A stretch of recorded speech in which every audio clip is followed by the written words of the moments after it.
चलिए तो बेटा देखो हम शुरू करते हैं क्वेश्चन इस एक्सरसाइज में, इस चैप्टर में जो स्टैटिस्टिक्स हमने शुरू किया है। स्टैटिस्टिक यानी कि सांख्यिकी, इस चैप्टर में हम क्वेश्चन सॉल्व करेंगे। देखो हमारे पास पहला क्वेश्चन क्या है, calculate the mean for the following distribution. हमें मीन निकालना है। हमने बताया था इस चैप्टर में हम तीन चीजें ही पढ़ेंगे, मीन, मीडियन और मॉड। ठीक है, माध्य, माध्यिका और बहुलक। बहुलक मॉड को कहते हैं। मीन मतलब माध्य, हमें माध्य निकालना है। हमने शुरू किया था चैप्टर में, बताया कि माध्य मतलब एक फॉर्म ऑफ एवरेज ही होती है। ठीक है, जब एक टेबल की फॉर्म में, टेबुलर फॉर्म में और ग्रुप ऑफ डेटा दे रखा हो तो उस केस में वो हमसे मीन पूछता है, यानी माध्य पूछता है।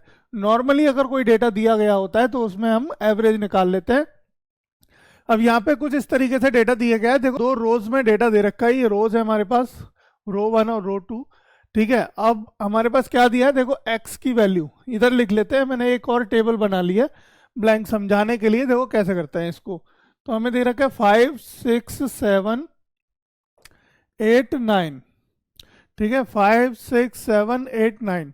और देखो f क्या दे रखा है, f मतलब यहाँ पे फ्रीक्वेंसी को लेकर है। ठीक है, 4 8 14 11 और 3। ठीक है, तो इस तरीके से मतलब 5 कितनी बार आया, 4 बार। 6 कितनी बार आया, 8 टाइम्स। 7 कितनी बार आया, 14। यानी ये ऐसे कह सकते हो कि आउट ऑफ 10 मार्क्स, मतलब ये कह सकते हो कि ये जो वैल्यूज है x की, मैं मान लेते हैं कि हमें आउट ऑफ 10 मार्क्स, यानी कितने स्टूडेंटों को 5 मार्क्स मिले। 5 मार्क्स मिले 4 स्टूडेंटों को, 6 मार्क्स मिले 8 स्टूडेंटों को, 7 मार्क्स मिले 14 स्टूडेंटों को। इस तरीके से हमने डिस्ट्रीब्यूशन, काइंड ऑफ डिस्ट्रीब्यूशन है, आप कैसे भी समझ लो। हमें यहाँ पे कोई थ्योरम नहीं दिया, मतलब कोई एक वैसा नहीं दिया, एक पैरा नहीं दिया जिससे समझाएगा, डायरेक्टली वैल्यू दे दी है एक्स और एफ की। हमें समझ आना चाहिए मीन कैसे निकालना है पहले तो, है ना। तो एक्स और एफ की हमें वैल्यू दे रखी है। देखो तो हम क्या करेंगे, हमें निकालना होता है, बेटा फॉर्मूला हमने बताया था, क्या बताया था, देखो हमने मीन का फॉर्मूला बताया था। मीन बराबर होता है sigma F x upon sigma F. और सिग्मा क्या है यहाँ पे, ये सबमेशन। सबमेशन मतलब सम। ठीक है, तो यहाँ पे आप निकालोगे बेटा सिग्मा एफ, और यहाँ निकालेंगे आप सिग्मा एफ एक्स, और यहाँ ये क्या होगा आपका एफ एक्स। एफ एक्स मतलब एफ इंटू एक्स।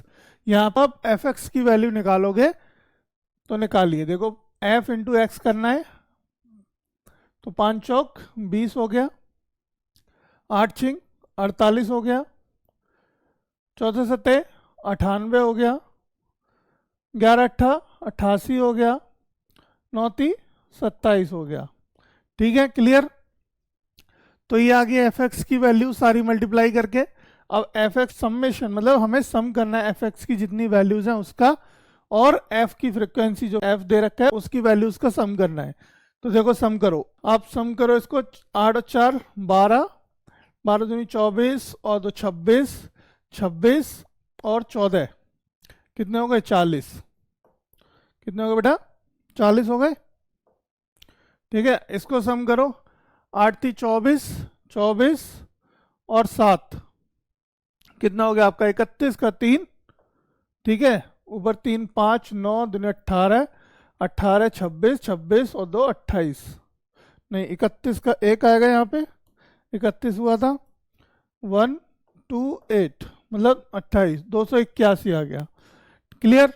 तो देखो यहाँ पे वैल्यू रख दो जो आपकी वैल्यू आई है। वहाँ पे क्या आया, ऊपर आया 281 और नीचे आया कितना बेटा 40। अब 40 से डिवाइड कर दो इसको, कितने से, 40 से डिवाइड कर दो। तो देखो 7 चौक 28, अगर मैं इसमें 7 का गुणा करूं 40 में, क्या करें 40 में अगर 7 का गुणा तो 7 चौक 28 यानी 280 हो जाएगा, है ना। या फिर ऐसे कर लो, या फिर इस जीरो को अलग कर लो, डिवाइड इजी का बता देता हूं मैं कैसे करोगे। देखो जल्दी से बताऊं, तो 281 अपॉन 4 इंटू 10, 4 से डिवाइड कर लो, इसे आसानी से डिवाइड कर पाओगे आप। ठीक है, 4 7 28 मतलब 7 ना जाने का 0। ठीक है, और पॉइंट लगेगा 10 हो गया, 4 दूनी 8, फिर 2 बचेगा, 4 पंजे 20 अपॉन नीचे कितना बचा बेटा 10 बचा। अब 10 से जो पॉइंट क्या होगा, एक डेसिमल और पीछे आ जाएगा, यानी कि 7.025। ठीक है, 7.025 आ जाएगा, यही आपका मीन होगा। क्या होगा बेटा, मीन यानी कि माध्य। देखो ऑप्शन में दे रखा है 7.025 यानी ऑप्शन नंबर 4। ऑप्शन नंबर 4 आपका सही आंसर होगा। क्लियर है आपको ये सवाल? अभी बहुत सारे क्वेश्चन करेंगे हम मीन से रिलेटेड, तो आपको समझ आ जाएगा। बहुत सिंपल होता है ये चैप्टर, कुछ भी नहीं है। देखो मीन निकालने के लिए सिंपल सा जो वैल्यू दे रखी है उन दोनों का गुणा करके उस ऊपर नीचे जो मल्टीप्लिकेशन है ये, और इन दोनों का आपस में फ्रैक्शन करोगे तो वैल्यूज आ जाएगी, मीन निकल आएगा एवरेज। बहुत समय से करते हुए आ रहे हो आप सब, तो कर लोगे आसानी से। ठीक है,